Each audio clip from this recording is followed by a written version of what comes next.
പോക്കോ M2 Pro എന്ന ഫോണിൻ്റെ launch date confirm ആയിരിക്കുകയാണ്. പോക്കോ തന്നെയാണ് ഈ കാര്യം ഒഫീഷ്യലായിട്ട് കൺഫേം ചെയ്തിരിക്കുന്നത്. പോക്കോയുടെ സോഷ്യൽ മീഡിയ പ്ലാറ്റ്ഫോം വഴിയാണ് അവർ ഈ കാര്യം അറിയിച്ചിരിക്കുന്നത്. പിന്നെ ഫ്ലിപ്കാർട്ടിൽ ഈ ഒരു ഫോണിൻ്റെ ഒരു ലാൻഡിംഗ് പേജും എത്തിയിട്ടുണ്ട്. ഇതിൽ അധികം സ്പെസിഫിക്കേഷനും കാര്യങ്ങളൊന്നും കൊടുത്തിട്ടില്ല, എന്നാലും ഫോണിൻ്റെ ഒരു ഡിസൈൻ കൊടുത്തിട്ടുണ്ട്. ഫോണിൻ്റെ ബാക്കിൽ 4 ക്യാമറ സെൻസേഴ്സ് വരും. ഫോണിൻ്റെ ബാക്കിൽ സ്ക്വയർ ഷേപ്പുള്ള ക്യാമറ മോഡ്യൂളായിരിക്കും വരിക. പിന്നെ ഈ ഒരു ക്യാമറ മോഡ്യൂള് ഫോണിൻ്റെ ബാക്കിൽ മുകൾ ഭാഗത്ത് സെൻട്രലായിട്ടായിരിക്കും വരിക.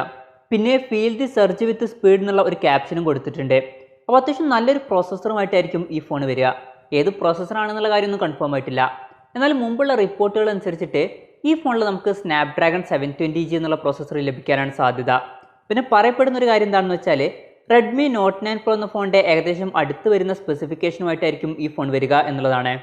അങ്ങനെയാണെങ്കിൽ റെഡ്മി നോട്ട് 9 പ്രോയുടേതുപോലുള്ള ഒരു ഡിസ്പ്ലേയും ബാറ്ററിയൊക്കെ ആയിട്ടായിരിക്കും ഈ ഫോൺ വരിക. പിന്നെ ക്യാമറയിൽ ചിലപ്പം ചെറിയ എന്തെങ്കിലും മാറ്റങ്ങളൊക്കെ വന്നേക്കാം. പിന്നെ ഇത് കൺഫേംഡ് ആയിട്ടുള്ള കാര്യങ്ങളൊന്നുമില്ല, ഇത് ജസ്റ്റ് റൂമേഴ്സ് ആണ്. പിന്നെ ഫ്ലിപ്കാർട്ടിൽ നാളെ ഈ ഫോണിനെ പറ്റിയിട്ടുള്ള കൂടുതൽ ഡീറ്റെയിൽസ് ഒക്കെ പുറത്തു വിടുന്നു കൊടുത്തിട്ടുണ്ട്. എന്തായാലും വരും ദിവസങ്ങളിൽ ഈ ഫോണിനെ പറ്റിയിട്ടുള്ള കൂടുതൽ കാര്യങ്ങൾ നമുക്കറിയാൻ കഴിയും. പിന്നെ ഇമ്പോർട്ടൻ്റ് ആയിട്ടുള്ള കാര്യം ഈ ഫോൺ ഏത് പ്രൈസ് റേഞ്ചിലായിരിക്കും ലോഞ്ച് ചെയ്യുക എന്നുള്ളതാണ്. റെഡ്മി നോട്ട് 9 പ്രോയുടേതുപോലുള്ള ഒരു സ്പെസിഫിക്കേഷനുമായിട്ടാണ് ഈ ഫോൺ വരുന്നതെന്നുണ്ടെങ്കിൽ അതിനേക്കാൾ കുറച്ചും കൂടി കുറഞ്ഞൊരു പ്രൈസ് റേഞ്ചിൽ ഈ ഫോൺ ലോഞ്ച് ചെയ്താൽ നല്ലൊരു കാര്യമായിരിക്കും.